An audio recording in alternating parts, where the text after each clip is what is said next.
Destination la Côte de Lumière. Escale à Saint-Gilles-Croix-de-Vie pour une balade sur la corniche. Une douce parenthèse concoctée par notre ami Patrick. Des paysages à couper le souffle, des petites histoires qui forment la grande, puis des rencontres. Encore, toujours, on veut découvrir, apprendre, s'émerveiller, se faire surprendre par une tranche de vie, une expérience atypique, parfois unique. Pas à pas, on se laisse guider par un homme qui souhaite avant tout partager. Patrick, où nous conduis-tu? Serait-ce l'heure du Grotte Trip? Go Stéphane!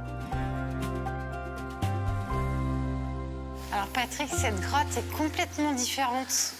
Alors elle est plus en profondeur, effectivement. On est dans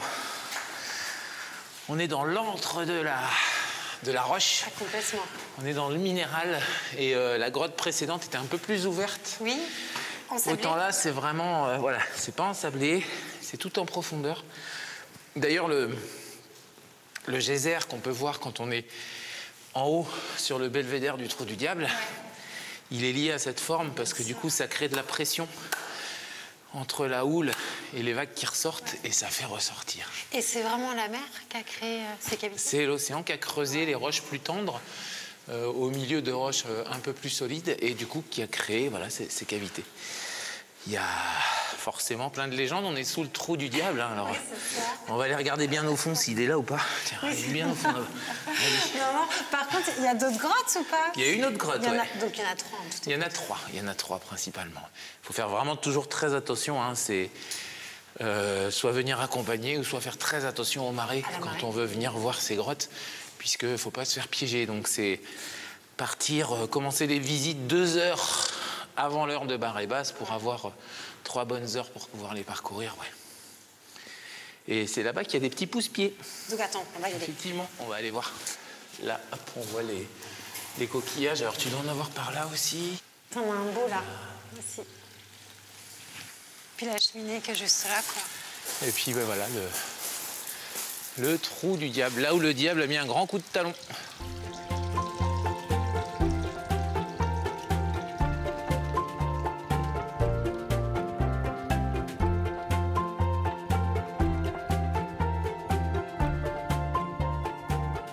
Ça va, on n'a pas perdu Stéphane apparemment. Non, on n'a pas perdu Stéphane. C'est bon. Mince, on n'a pas réussi.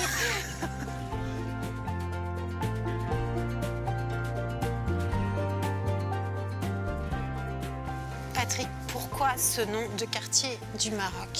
Tu dois avoir marre de cette question.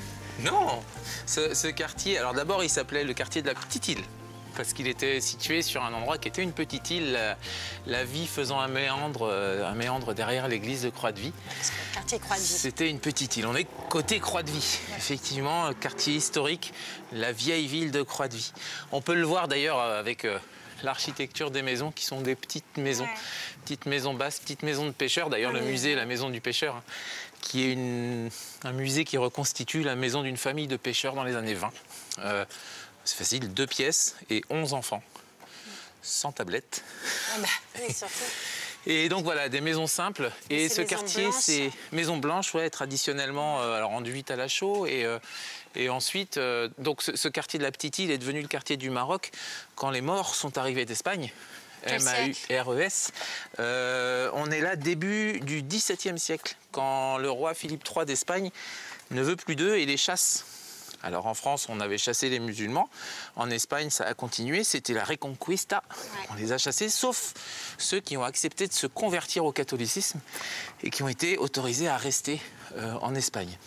Jusqu'au début du XVIIe siècle, où le roi Philippe III décide de les chasser. Donc c'est 1 million de musulmans qui vont se faire chasser du pays. Beaucoup vont retourner vers leur pays d'origine, c'est-à-dire l'Afrique du Nord, notamment le Maroc. Et par contre, certains vont remonter les côtes atlantiques et le roi de France va les autoriser à s'installer dans différentes villes. Ils vont contribuer à la fondation de villes comme Biarritz, La Rochelle, La Chaume, Saint-Jean-de-Luz. Et il y en a qui vont venir s'installer à Croix-de-Vie. Et ce qui est intéressant, c'est qu'ils vont arriver avec certaines connaissances dans leurs valises que nous, on n'avait pas. Notamment certaines techniques de pêche. La pêche à l'araignée, on appelait ça. T'imagines une toile d'araignée, ouais. Les insectes se prennent dedans. On fait pareil avec un filet. On appellera ça la pêche au filet droit. Un filet derrière le navire. Le capitaine, il voit le banc de poissons briller au loin. Il se met perpendiculaire avec son filet. Il jette la rogue, qui est un appât fait de farine et d'œufs de cabillaud. Et ça cache le filet et ça attire le poisson qui se prend dans le filet. Et donc, quel poisson on va prendre à ton avis avec cette pêche-là? Le petit poisson bleu. La sardine. Voilà. Alors c'est vrai que tu as certains historiens qui vont te dire, mais enfin, ce ne sont pas des migrants qui nous ont appris à pêcher.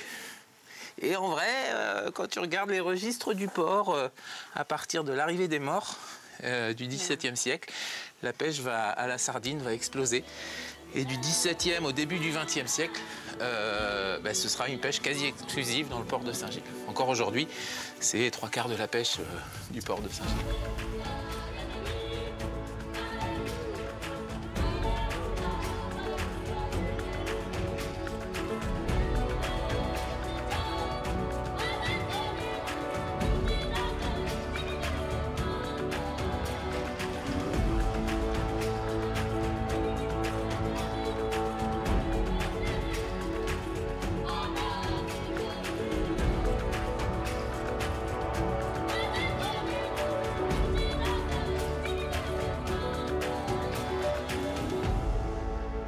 Depuis le temps que nous en parlons, ça y est, nous arrivons dans le quartier de Saint-Gilles.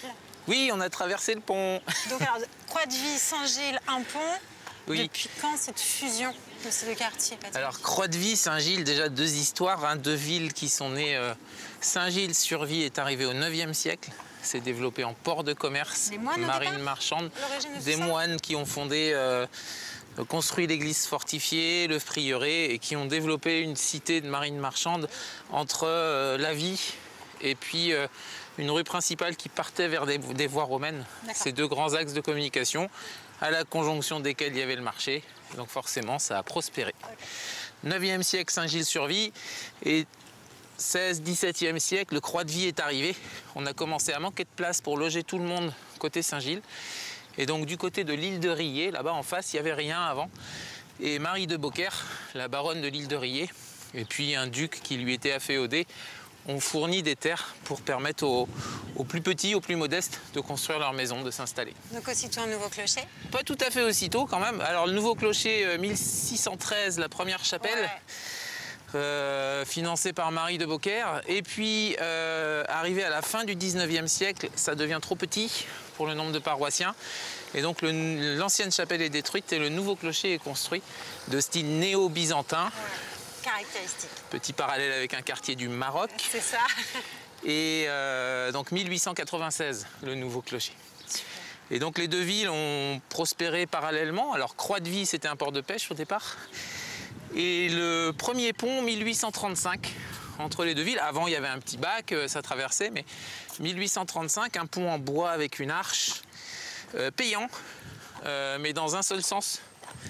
On avait les gens de Saint-Gilles, les Giras et les Girazes, qui étaient plus aisés, et les gens de Croix-de-Vie, les Croix-de-Viaux et les Croix-de-Viottes, qui étaient plus modestes. Et c'est les plus modestes qui payaient à l'époque. C'est-à-dire que les Giras n'avaient pas besoin de traverser, alors que les Croix-de-Viaux n'avaient pas le choix. Les douanes, les moulins, les administrations étaient côté Saint-Gilles. Et donc, c'était payant pendant 30 ans quand même. De 1835 à 1865. Voilà. Elle est hyper intéressante cette histoire. Je trouve pour comprendre ce territoire, oui. Elle est essentielle. Alors vers où tu nous conduis maintenant, Patrick? Alors là, on va se diriger vers... Là, on a la Vie, on est en train de longer la Vie depuis tout à l'heure. Mais il y a une petite rivière qui se jette dans la Vie, c'est le Jaunet. Donc, juste avant, finalement... Juste avant l'embouchure. Voilà, juste avant l'embouchure. La Vie est un fleuve, hein, un petit fleuve côtier. Oui. Quand je pose la question, souvent, fleuve ou rivière, on ne sait pas trop, mais en fait, la Vie est un long... Fleuve. Bon, ça c'est un peu une publicité mensongère. Mais... Donc là, tu nous conduis où? On va vers le Jaunet et puis on va aller à la rencontre d'Arnaud. Alors qui est Arnaud? Arnaud, c'est quelqu'un de bien. Ça, j'en doute pas. C'est quelqu'un qui a créé des tisanes à partir de plantes. Il a une boutique dans Saint-Gilles, j'allais dire dans Saint-Gilles-sur-Vie, tu vois. Pas Croix-de-Vie, dans Saint-Gilles.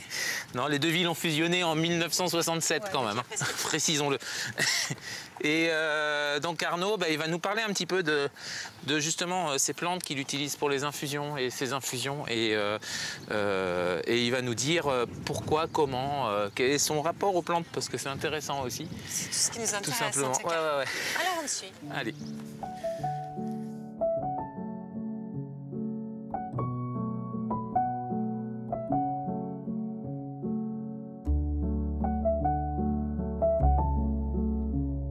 Gagnons vite les rives du Jonais. Arnaud nous y attend, assis au pied d'une statue de la Vierge. Qui est-ce? Arnaud, un amoureux de la nature, un passionné des plantes ou, plus simplement, un allié de l'homme.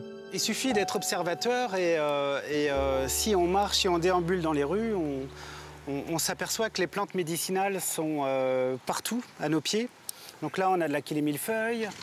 Là, on a de la Christomarine. L'Achillée millefeuille, elle est magnifique pour le cycle féminin, par exemple. C'est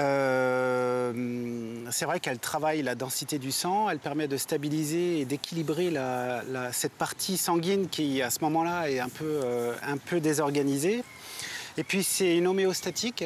Donc si on se coupe, on la mâche et ensuite on pose un cataplasme dessus et ça arrête systématiquement le sang.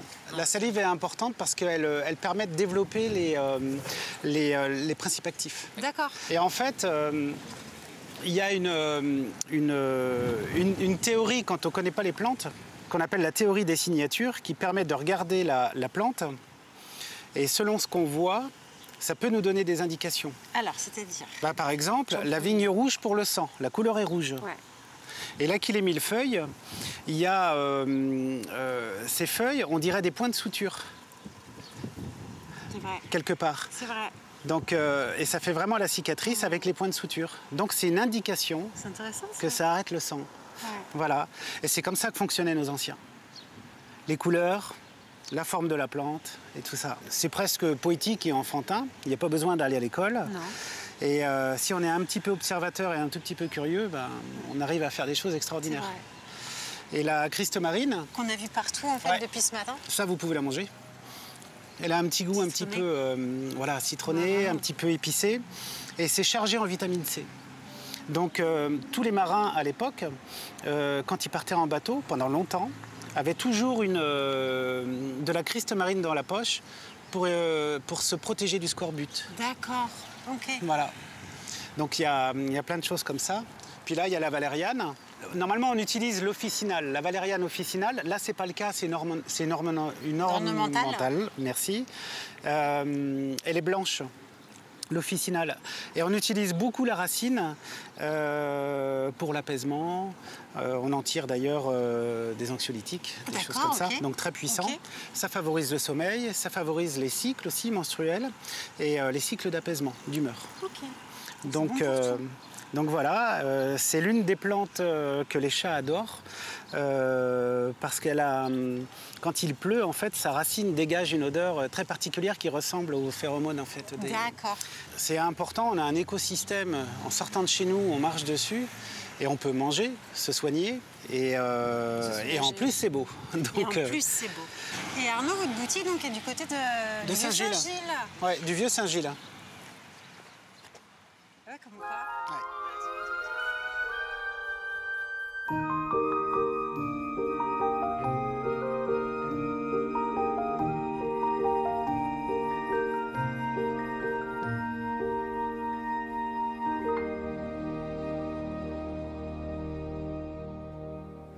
Arnaud, donc là, nous sommes dans ta boutique, dans ton atelier.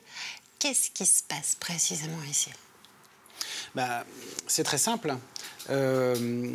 Aujourd'hui, on expose un peu plus de 200... Alors, il y a entre 200 et 250 différentes plantes médicinales. Parce qu'il y a la partie aromatique, il y a la partie... voilà, il y a des plantes plus certaines plantes... comme la reine des prés, les choses comme ça, qui sont vraiment très communes. Elles sont plutôt locales. On travaille avec un certificat d'analyse sanitaire. Donc on pèse la partie sanitaire et les principes actifs. Ça veut dire que je prends le meilleur de la plante, avec des principes actifs à teneur au moins entre 85 et 90%. C'est énorme. Et puis ensuite, j'ai créé Tisane de la Vie. C'est la tisane artisanale de Saint-Gilles-Croix-de-Vie. Et ça, c'est des bases de travail en herboristerie. Donc on explique les bienfaits. Mais ensuite, la particularité de notre magasin, c'est de venir, de présenter un petit peu les désagréments ou les perturbations, et on fait des mélanges sur mesure en fonction de la personne et en fonction du besoin de la personne. Comment tu as réussi à faire de ton métier, faire des herbes ton métier? J'ai toujours une affection pour la cuisine, toutes ces choses-là. Enfin, ça, c'est familial. Puisque je travaille dans le vin. Ton job premier, c'est je travaillais dans le vin. D'accord. Et je sélectionnais des vins pour des grands chefs de cuisine. Donc, ma grand-mère avec les plantes. Après, j'ai une affection pour la cuisine ou la restauration en général. Mais on peut lier les deux. C'est de se dire, bah tiens, il y a une cuisine qui est là, mais on pourrait l'améliorer avec telle plante, telle plante, telle plante. Et j'ai presque envie de dire que les chemins se croisent et c'est une construction. Arnaud, qu'est-ce qui se cache à l'intérieur de ce petit sachet? Ben là, on goûte une tisane qui s'appelle le souffle divin. Donc là, souffle divin, c'est de la réglisse. Donc c'est la réglisse ratissée, c'est la réglisse comme avant, qui apporte de la rondeur, mais pas le côté zen ou comme nous propose Haribo. Il y a du génépi, qu'on retrouve beaucoup en Savoie. C'est une plante qui pousse à peu près à 1200 mètres d'altitude. On n'a pas le droit d'en ramasser beaucoup. Je crois que c'est 100 grammes par personne par mois. Ah oui, c'est pas vrai. Non, par foyer. Donc c'est une plante qui est très, très, très contrôlée. Et puis, il y a de la verveine et j'ajoute toujours une plante qui arrondit un petit peu et qui apporte une touche un peu plus douce. Et j'ai créé Tisane de la Vie, en fait, au fur et à mesure des informations, de la créativité. Et aujourd'hui, c'est 21 recettes de ma grand-mère Juliette. Et cette grand-mère Juliette, alors Arnaud, oui. Qui est cette grand-mère Juliette? Bon, c'était un être extraordinaire. Donc ta grand-mère? C'est ma grand-mère. Et elle avait une sensibilité extraordinaire sur les plantes, ouais. Oui. C'est elle qui t'a appris? C'est elle qui m'a appris. C'est elle qui m'a appris à les reconnaître. C'est elle qui m'a appris à les écouter. Donc. Et elle, comment avait-elle appris? De sa grand-mère. De sa grand-mère. Ouais, donc c'est vraiment quelque chose qui se transmet. Les plantes, il y a une transmission orale qui est très importante. Donc il y a très peu d'écrits. Et à l'époque, c'était transmis en patois. Donc aujourd'hui, malheureusement, ce savoir disparaît parce qu'on parle français et moins bien patois. En fait, ce qui est génial, c'est que là, tu nous parles d'un métier qui est ancestral. Oui. Un métier qui a toujours existé, oui. Mais qui est en perpétuelle évolution, changement, adaptation. Oui. Et ça, je trouve que c'est vraiment extraordinaire. Oui, c'est pour ça que c'est très important d'en parler. De toute façon, l'humain, il a une mémoire ancrée en lui et ce domaine-là restera toujours en lui. Et il y aura toujours quelques personnes, initiées ou pas, mais qui auront l'impulsion d'aller à la recherche des plantes et voire même d'aller un peu plus loin. Est-ce que tu sens aussi qu'auprès des gens, de tes clients, de nouveaux clients ou autres, tu as un regain d'intérêt pour la plante? Oui. Est-ce que les gens redécouvrent même ou redécouvrent les bienfaits des plantes? Les gens découvrent. On n'est pas encore à ce que les gens viennent en boutique, choisissent des plantes pour faire leur programmation. Oui. On n'en est pas là. Oui. Aujourd'hui, ils viennent chercher un savoir. Puis la méconnaissance. La crainte, la méconnaissance, et on n'en est pas là encore. Mais par contre, il y a la démarche de venir te voir. Par contre, il y a la démarche. Aujourd'hui, il y a une prise de conscience que la nature est là et il y a des bienfaits. Que la nature est une organisatrice naturelle. C'est précieux tout ça. C'est précieux. C'est ça. Voilà, puis ta mission est plus que précieuse. C'est ça, c'est une vocation. Voilà, ça se sent. C'est une vocation. Ça se sent, Arnaud. Ça se sent. On resterait des heures à t'écouter. Merci en tout cas. Merci beaucoup. Moi, ce que je te propose, on va se mettre tous les trois. Oui. On va confier l'appareil photo à Stéphane. OK. Il va immortaliser l'instant, notre rencontre. Devant les arbres. Hop. T'auras fait des photos toute la journée. Ah ben, Super. nickel.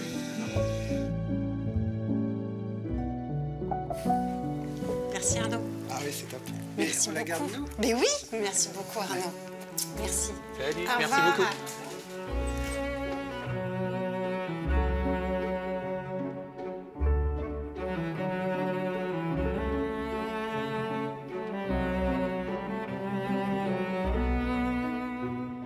Fin de journée, Patrick. On te remercie pour tout ce que tu nous as fait découvrir, tout ce que tu as partagé. Et pourquoi tu as choisi, pour ce dernier moment, de nous conduire ici en forêt? La forêt. Parce que la forêt. On est près de l'océan.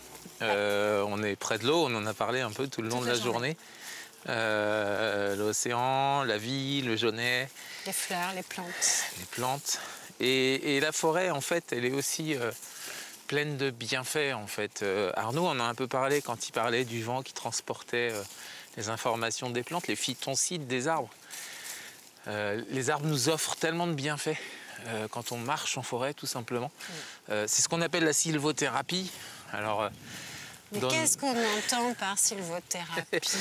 dans ce grand bazar folklore du bien-être d'aujourd'hui, tout de suite, les gens, quand je parle de sylvothérapie, les gens me disent « on va faire des câlins aux arbres ». Non, pas forcément. La sylvothérapie, c'est déjà marcher en forêt, ça veut dire qu'on marche. C'est bon pour la santé. Deuxièmement, on respire plein de bonnes choses. On respire de l'air pur, puisque l'air en forêt est moins poussiéreux qu'ailleurs, vu que la poussière se dépose sur les feuilles des arbres et est nettoyée par les pluies, on ne la respire pas. Ensuite, on respire les huiles essentielles, on respire les essences des arbres, et puis on respire les phytoncides. Alors ces phytoncides, c'est plusieurs plusieurs molécules dans les phytoncides, notamment les terpènes, mais qui sont bonnes pour la santé. C'est les antibactériens des jeunes pousses de pin qu'on voit plus loin, par exemple. Ils vont émettre dans l'air, c'est leur système immunitaire externe, pour se protéger des bactéries, des agresseurs. Et donc c'est antibactérien, c'est très bon pour plein de choses, pour la santé. C'est mesuré par les universités de Tokyo, notamment depuis le début des années 80. Et quand on passe au milieu des jeunes pins, on respire ces choses qui sont bonnes pour la santé. Donc tout ça, ça regroupe la sylvothérapie. Tout ça, c'est la sylvothérapie. Et puis simplement être en nature. Aujourd'hui, 4 enfants sur 10 en semaine ne jouent plus dehors du tout. Nos gènes, notre ADN, on est lié à la nature. On a vécu en nature jusqu'à il y a 150, 200 ans. Et on s'est coupé de la nature relativement récemment, depuis le début du XXe siècle.